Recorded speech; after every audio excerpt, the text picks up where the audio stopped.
Mes fils, vous qui avez des dons de parole de connaissance, à la compassion, on ne fait pas ces choses-là. Tu appelles quelqu'un devant tout le monde, tu dis ses problèmes au monde entier. On ne fait pas ça ici. Et si un jour je t'inviterai, vous qui faites ça ici, tu m'époses à ta manière de fonctionner, pas à la compassion. Donne-moi la main, je vais parler. J'ai décidé de reparler à nouveau. Oui, je dois parler.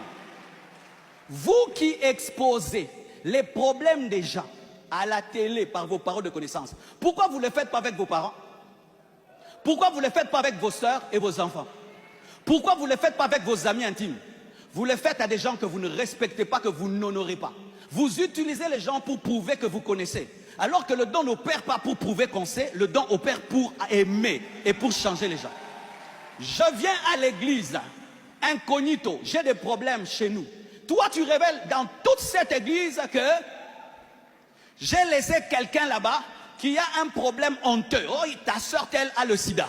Et tu dis au monde entier que telle a sa soeur qui a le sida. Mais cette soeur-là, c'est un être humain. Maintenant, partout, on sait qu'elle a le sida. Partout, même quand Dieu la guérira. Il y a des gens qui ne croiront jamais que Dieu la guérit.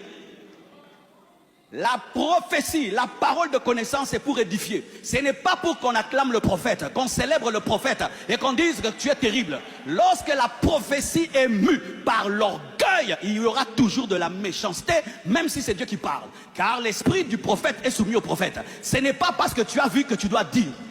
Il y a des choses que tu vois, tu diras, mais en secret. Va dire à Jean. Jean, le bureau. Appelle la personne, va lui dire. Qui se répand par humiliation? Qui se répand par humiliation? Quelqu'un dans le péché, tu viens ici. Tu es impudique, tu es ceci, tu es cela. Tu l'as humilié.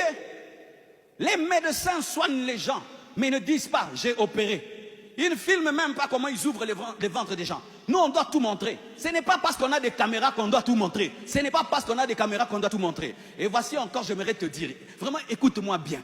Si tu vas quelque part, on te dit, lève-toi. Pour qu'on te dise devant le monde entier tes problèmes, ne te lève pas.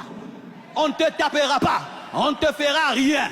On ne te fera rien. Vous avez peur, pourquoi? C'est ta vie. Ne vous levez pas. Frère, lève-toi. Je suis en train de voir, je ne me lève pas. Pourquoi? Tu veux détruire ma famille? Tu veux détruire ma vie? Toi, maintenant, on va t'acclamer. Moi, je vais sortir comment de cette église? Et qu'est-ce que je vais dire au travail, à l'université là-bas? Ne t'élève pas. Ce n'est pas Dieu. C'est Satan qui veut détruire ta vie au travers d'un serviteur de Dieu qui n'a pas la maîtrise de son don. Qui n'a pas la maîtrise de son don. Et beaucoup de gens sont détruits comme ça. Et donne-moi la main. Je parle en connaissance de cause. Je connais quelqu'un qui est mort comme ça. Une dame va au Nigeria. Elle va au Nigeria et là-bas le prophète, c'est ce qu'il fait. Il appelle comme ça. Et puis regardez ce que le prophète dit en public. Il dit, je vois, non c'était en Afrique du Sud, oui, il va en Afrique. Il dit, je vois ta maman qui te combat. Pourquoi ta maman te fait ça? Pourquoi ta maman fait ça? Tous tes blocages, c'est ta maman. Tous tes blocages, c'est ta maman. La fille commence à pleurer. Maman, maman. Et mais quand aujourd'hui, tout le monde est connecté. Pendant qu'on fait ça, la maman était devant la télévision en train de voir. On est en train de la traiter de sorcière dans le monde entier. Cette maman est tombée, elle est morte. Maintenant, quelle gloire vous avez dans tout ça? Quelle gloire vous avez dans tout ça? Les hommes à qui nous prophétisons ont des enfants, ont des frères, ont des sœurs, ont des amis. Ils travaillent, ils ont des projets. Ça ne s'arrête pas ça. Quand on dit Amen, la vie continue. Le culte prend fin, mais la vie continue. Le culte prend fin, mais la vie continue. Maintenant, dehors, cette personne aura quelle vie? Frères et sœurs, c'est ta vie. Dans d'autres nations, on peut même te traduire en justice. Quelqu'un peut te traduire en justice que tu as touché à sa réputation. C'est pourquoi vous remarquez, on ne fait pas ça aux blancs, on fait ça qu'aux noirs, qui ne connaissent pas leurs droits. Oui, il y a des choses qu'on ne fait qu'aux gens qui ne connaissent pas leurs droits. Et en plus, une prophétie. Des fois, 5 choses peuvent être vraies, mais une chose est fausse. Mais la fausse chose-là se mélange aux vraies choses. Et comment je vais rattraper ça? La vidéo a 5 millions de vues. Comment je vais rattraper ça? Jésus n'a pas exposé Judas, l'homme qui allait le tuer. L'homme qui allait le tuer. Il a parlé en parabole de Judas. Il a parlé en parabole de Judas. Il a parlé en parabole de Judas. Il a parlé en parabole de Judas. Pourquoi? Il espérait sauver Judas.